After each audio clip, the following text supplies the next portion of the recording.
أعوذ بالله السميع العليم من الشيطان الرجيم بسم الله الرحمن الرحيم الحمد لله رب العالمين وبه نستعين وصلى الله على محمد وطهة الطاهرين وعلى الله دائم أجمعين من الآن إلى قيام يوم الدين آمين رب العالمين. Une audio concernant Hajjaj ibn Yusuf Thaqafi la'natullah alayh. J'en avais déjà parlé dans une audio, ça me dit quelque chose, mais d'une manière aussi complète. Pas de cette manière-là. Peut-être pour la naissance, j'avais parlé, mais pour le reste, c'est des informations que je vais vous donner que j'ai jamais dites, en fait. L'objectif, c'est pas de... On pourrait se poser la question, encore une fois, à quoi ça sert, puisque tout le monde sait que Hajjaj est un assassin sanguinaire. Même chez les mukhalifines, ils le reconnaissent. Maintenant, il faut bien prendre conscience d'une chose, c'est le fait que Hajjaj n'obéissait et n'était que soumis au calife usurpateur que les mukhalifines reconnaissent, en l'occurrence Abdelmalek ibn Marwan. Pour eux, l'obéissance au calife est obligatoire, et en réalité, Hajjaj n'a fait que suivre les ordres d'une manière très stricte, extrémiste, du calife qui est reconnu par les mukhalifines. Pour commencer cela, l'objectif ne sera pas parler de toute la vie de Hajjaj, ça va être des jalons sur sa vie. Je vais commencer par sa naissance, et après on va parler de ses crimes, de certains discours qu'il a pu donner, etc. etc.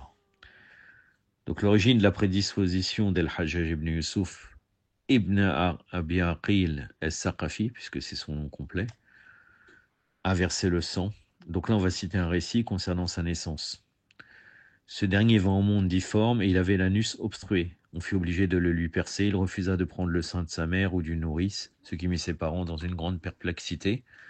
On prétend que Shaitan, Satan, se présenta devant eux sous les traits d'El-Haris ibn al-Qalada, et leur demanda quel était le sujet de leur inquiétude. On lui répondit qu'El-Fariya, c'était le nom de la mère d'El-Hajjaj, venait de donner à Youssouf un enfant qui refusait de prendre le sein de sa mère ou de toute autre femme. Il leur dit: tuez un chevreau noir et faites-en lécher le sang à cet enfant. Agissez de même le jour suivant. Pour le troisième jour, vous lui ferez lécher le sang d'un bouc noir. Vous tuerez ensuite un serpent noir. Vous lui en ferez lécher le sang et vous en frotterez son visage. Dès le quatrième jour, il prendra le sein. On assure qu'il suivra ce conseil et que c'est à ce traitement de sa première enfance qu'il dut son humeur sanguinaire. En effet, il avouait lui-même que sa plus grande jouissance était de verser le sang et d'entreprendre des choses que nul n'avait osé tenter et dont personne ne lui avait donné l'exemple. Vous allez retrouver cela dans Mourouj al-Dahab, donc les périlleries d'or, ou Amaradin al-Jawar. Donc ça c'est en 4 volumes, le volume 3, page 185, de Al-Masoudi. Donc concernant un aperçu maintenant sur le caractère tranchant du gouvernement d'Al-Hajjaj ibn Yusuf al-Thaqafi, fraîchement nommé pour se rendre en Irak, pour y mener la guerre contre le Kharijite et contre tous les opposants à Abdelmalek ibn Marwan, au calife usurpateur Abdelmalek ibn Marwan. Nous citerons son sermon prononcé à son arrivée à la mosquée de Koufa, après avoir supprimé les formules inaugurales habituelles de louange à Allah et de prière sur le prophète, sallallahu alayhi wa alayhi. Il déclara: le commandeur des fidèles, donc là il s'agit, donc le Amir al-Mouminin, soi-disant Amir al-Fasiqin en réalité, il s'agit de Abdelmalek, a répondu son carquois et on a éprouvé le contenu. Il a trouvé en moi sa flèche la plus amère, au fer le mieux acéré, au bois le plus dur. Si vous marchez droit, tout ira bien, mais si vous prenez des chemins détournés, vous me trouverez en observation à chaque embuscade, et par Allah, je n'épargnerai aucune erreur, je n'écouterai aucune excuse. Habitant de l'Irak, homme de révolte et de perfidie, âme criminelle, je me laisse point palper comme une figue. On m'a choisi pour ma sagacité. Une traduction mot à mot serait donnée: on m'a retroussé les lèvres comme un cheval et l'on m'a trouvé sagace. On m'a choisi pour ma sagacité, recherché pour mon expérience, mais vous, par Allah, je vous dépouillerai comme le bois de son écorce. Je ferai avec vous un fagot aussi serré qu'avec l'épineuse salame. Je vous frapperai comme des chameaux étrangers au troupeau. Je vous briserai comme les pierres du chemin. Peuple de l'Irak, depuis trop longtemps, vous suivez le sentier de l'erreur. Vous marchez dans les voies de perdition, vous avez pris les habitudes du mal et persévéré dans votre ignorance. Esclave du bâton, fils de femme d'esclave, je suis Al-Hajjaj ibn Yusuf. En vérité, si j'ai promis, je tiens. Si j'ai porté des mesures sur une peau, je tranche. Plus de rassemblements ni de réunions, plus de bavardage inutile, cessez de demander qu'y a-t-il, qu'a-t-il arrivé? Que vous importe cela? Enfant de l'Aqiya, que chacun de vous s'occupe de ses affaires et malheur à ceux qui deviendront ma proie. Habitants de l'Irak, à vous s'appliquent ces paroles d'Allah. Allah propose la parabole d'une cité, elle était paisible et tranquille, les richesses lui venaient en abondance de partout. Puis elle a connu les bienfaits d'Allah. Allah a fait alors goûter à ses habitants la violence de la faim et de la peur. C'est la sourate 16, le verset 112.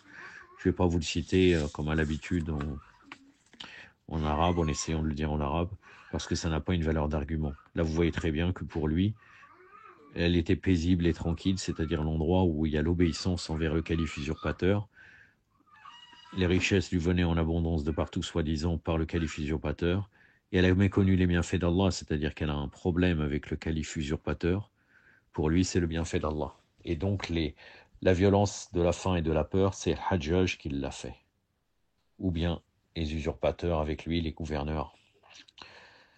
Ceux qui obéissent au calife usurpateur. Demeurez unis, marchez dans la voie de la droiture et de la justice sans vous détourner de votre route. Suivez vos chefs, prêtez serment et tous soumettez-vous. Sachez que je n'aime ni à me répéter, ni à pérorer, pas plus que je n'aime en vous la fuite et les désertions. Une fois ce sabre hors du fourreau, il n'y entrera plus ni l'hiver ni l'été jusqu'à ce que le commandeur des fidèles, c'est-à-dire l'usurpateur bien entendu, ait avec l'aide d'Allah redressé ceux de vous qui marchent de travers et abaissé les récalcitrants. J'ai vu et je sais que la sincérité est associée à la vertu et que la vertu mène au paradis, de même que le mensonge accompagne l'impiété et que l'impiété conduit au feu éternel. Donc le commandeur des fidèles, Abdelmalek m'a ordonné de vous distribuer votre solde et vous envoyer combattre vos ennemis sous les ordres d'El-Muhallab. Je vous somme d'obéir et vous accorde 3 jours de délai. Mais que Allah reçoive de moi ce serment et m'en demande compte. Tout soldat de l'armée d'El-Muhallab que je trouverai ici, passé ce terme, aura la tête tranchée et ses biens seront mis en pillage. Donc en fait, si vous êtes encore là, je vous tranche la tête, si vous ne rentrez pas dans l'armée d'El-Muhallab.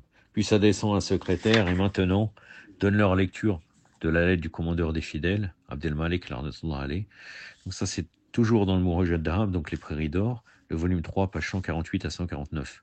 Lettre sans grande importance qui n'a pas lieu d'être citée ici. Plus tard dans un courrier adressé au calife Abdelmalek, qui lui avait reproché son inflexibilité et sévérité extrême, et le Hajjaj ibn Yusuf al-Sarqafi dans sa réponse lui dira « C'est pour toi seul que j'ai donné, selon une variance que j'ai fait grâce, c'est pour toi seul que j'ai tué. » Donc il ne faisait qu'obéir aux ordres en réalité, même si Abdelmalek lui reproche, Abdelmalek ne peut être que satisfait car il réussit à soumettre les gens au calife usurpateur, à lui-même. C'est toujours dans le volume 3, page 156 des Prairies d'Or. Les opposants, tous courants confondus, sont écrasés, décapités, crucifiés. La Sainte Kaaba, une seconde fois profanée, puisque la Kaaba avait été profanée une première fois à l'époque de Yazid, l'arnatullah alayh, ainsi que la cité sainte de la Mecque, les populations croyantes et musulmanes de Bassora et de Koufa massacrées. Une quinzaine d'années plus tard, la main de fer et de sang, donc là d'Abdelmalek, puisque là c'est ce qui s'était passé dans la première fois. Donc 15 années plus tard, Abdelmalek ibn Marwan, aidé de la main de fer et de sang d'El-Hajjaj ibn Yusuf al-Zaqafi, s'était posé sur la communauté du prophète Mohammed sallallahu alayhi wa sallam. Le nombre de ceux et celles qu'El-Hajjaj fit tuer en dehors des soldats tués dans les combats s'élève à 120 000 personnes. Allahu Akbar. Ça, c'est dans Tardib, volume 2, page 211, Taïsir al-Wusul, volume 4, page 31, Tariq al-Tabari, volume 5, page 183, Mujab al-Boldan, volume 5, page 439. Ailleurs, il a annoncé 130 000. 130 000, c'est dans Hayat el-Ayawan, volume 1, page 170. Ces prisons renfermaient 50 000 hommes et 30 000 femmes. 16 000 d'entre elles étaient entièrement nues. Hommes et femmes étaient enfermés dans une prison commune. Aucune toiture ne les protégeait contre le soleil pendant l'été, contre la pluie et le froid en hiver. Ça, c'est toujours dans Les Prairies d'Or, volume 3, page 191. Et concernant les prisons de Abdelmalek ibn Marwan et des emprisonnés, Hayat el-Ayawan, volume 1, page 170, Tardib el-Tardib, volume 2, page 212.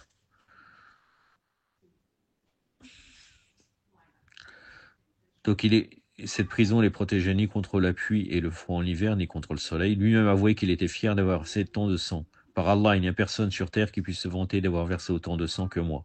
Ça, c'est Hajjaj, bien sûr.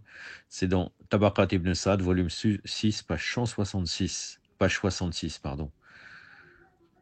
Lui-même, tu vois, les récitants du Saint-Coran, les adorateurs et les savants, lorsqu'ils appuient au soulèvement d'Ibn al-Ashtar, il tua sans raison Saïd ibn Jouber. Saïd ibn Jouber, qui est un grand compagnon de l'imam Zayn al-Abidin, alayhi salam, redonnez à aller.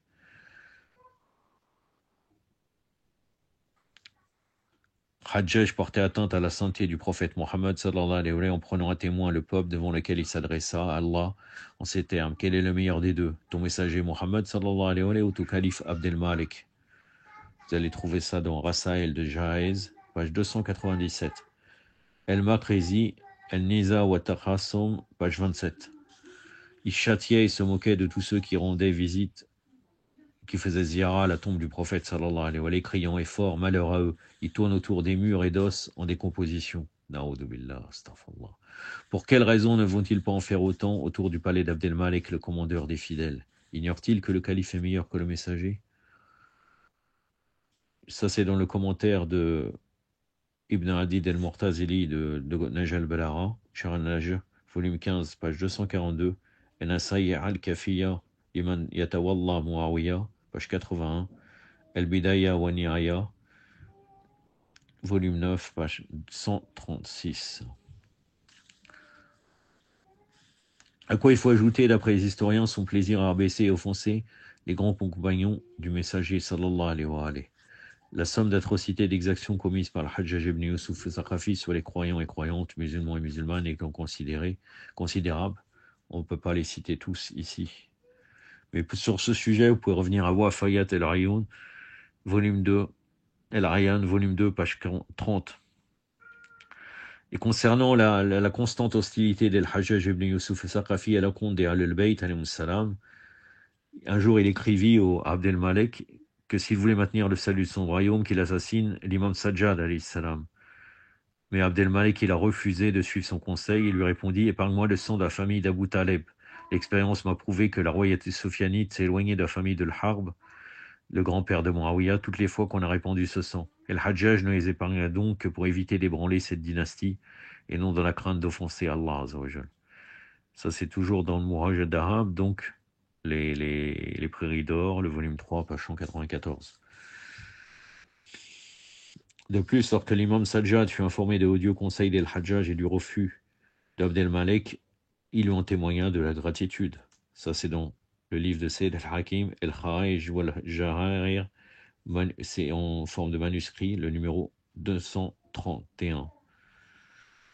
Et concernant les partisans des imams, alayhi salam, vivant à Koufa et ailleurs, ils étaient constamment moqués, calomniés et persécutés. Cette passion féroce d'El-Hajjaj qui le portait à haïr et martyriser ceux qui étaient dans l'islam, le véritable islam, l'islam authentique, il les chassait, traquait, poursuivait, raillait, conspuait, maudissait, martyrisait. Il se croyait sur eux un droit de mépris permanent et de violence extrême. Mais sa persécution des chiites ne pourra pas enfreiner la croissance continuelle de leur nombre, malgré sa satisfaction d'entendre des propos portant atteinte au prestige des Ahlul Bayt alayhi salam et de l'imam Ali alayhi salam. Toujours donc ça, c'est le commentaire de Naj al-Balara ibn Abil Hadid, volume 4, page 61.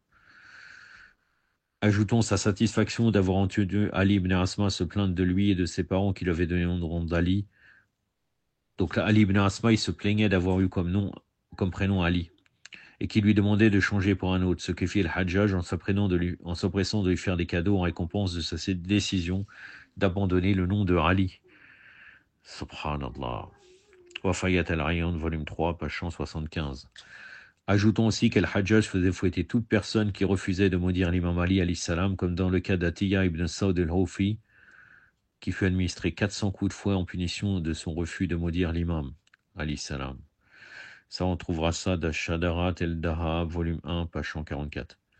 Les historiens rapportent que la meilleure façon de se rapprocher d'El-Hajjaj et de bénéficier de ses largesses était de rabaisser devant lui en public le commandeur des croyants, Imam Ali ibn Abi Talib alayhi salam. On trouvera ça dans le livre de Hayat el-Imam Hassan ibn Ali, volume 2, page 336. Par contre, je n'ai pas le nom de l'auteur.